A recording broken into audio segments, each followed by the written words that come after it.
అందరికీ నమస్కారం. ముఖ్యంగా మనకు వ్యవసాయ అనుబంధ రంగ విధానాల్లో పుట్టగొడుగుల పెంపకం అనేది అతి కీలకం. ఈ మధ్యకాలంలో వినియోగదారుల నుంచి మంచి డిమాండ్ ఉన్నటువంటి ఫుడ్ ప్రోడక్ట్లో ఈ పుట్టగొడుగులు కూడా ప్రసిద్ధిగాంచినాయి. కాబట్టి రైతులు అవకాశం ఉన్న దగ్గర ఇది కేవలం 2 నుంచి 3 గదులు 2 గదుల్లో మనము ఇది తక్కువ విస్తీర్ణంలో చేసుకోవడానికి అవకాశం ఉంటుంది. ఇక్కడ మనం చూసినట్టయితే వరిగుడ్డి మొక్కలు, పాలిథిన్ సంచులు, లేదంటే స్టీల్తో చేసినటువంటి అరల చట్రము, గోనె సంచులు, పుట్టగొడుగుల విత్తనము, క్లీనింగ్ చేయడానికి డెటాల్ కానీ, స్పిరిట్ కానీ, అదేవిధంగా ట్రే వంటి అంశాల నుంచి మనం ఈ పుట్టగొడుగుల పెంపకాన్ని చేపట్టవచ్చు. ముఖ్యంగా మనకు వరిగడ్డిని ముక్కలుగా చేసుకొని 4 నుంచి 6 గంటలు నానబెట్టాలి.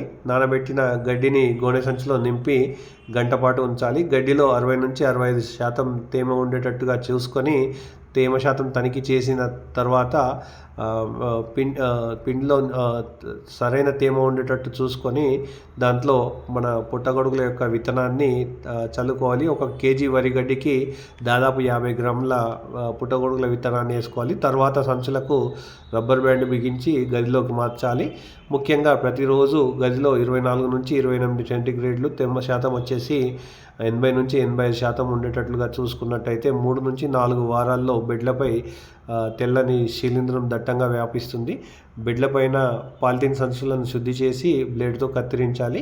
అదేవిధంగా గదిలో గాలి, వెలుతురు సరఫరా అయ్యే విధంగా చూసుకొని ఇలా ఏర్పాటు చేసినటువంటి వాటికి 6 నుంచి 7 రోజుల్లో మొదటి పంట వచ్చే అవకాశం ఉంటుంది. బెడ్లను 2 నుంచి 3 సార్లు తడిపి 65% తేమ ఉండే చూసుకోవాలి.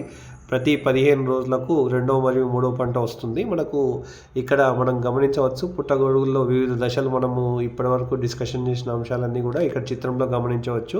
ముఖ్యంగా మనకు పుట్టగొడుగుల్లో దాదాపు నీరు 89 నుంచి 91%, అదేవిధంగా ప్రోటీన్స్ 2.78 నుంచి 3.9%, కొవ్వు పదార్థాలు చాలా తక్కువ శాతంలో అంటే 0.25 నుంచి 65%, పిండి పదార్థాలు వచ్చేసి 5.30 నుంచి 6.28% ఉండే అవకాశం ఉంటుంది. కాబట్టి ఆరోగ్యరీత్యా వీటిని సేవించినప్పుడు మంచి ఫలితాలు ఉండే అవకాశం ఉంటుంది. కాబట్టి వినియోగదారుల నుంచి మంచి డిమాండ్ వచ్చే అవకాశం ఉంటుంది. కాబట్టి వ్యవసాయ మరియు అనుబంధ రంగాల ద్వారా అధిక ఆదాయం పొందే అవకాశం ఉంటుంది. కాబట్టి రైతుల్ని తక్కువ విస్తీర్ణంలో ఈ పంటను అంటే పుట్టగొడుగుల పెంపకాన్ని సాగు చేసుకోవాలని కోరడం జరుగుతుంది.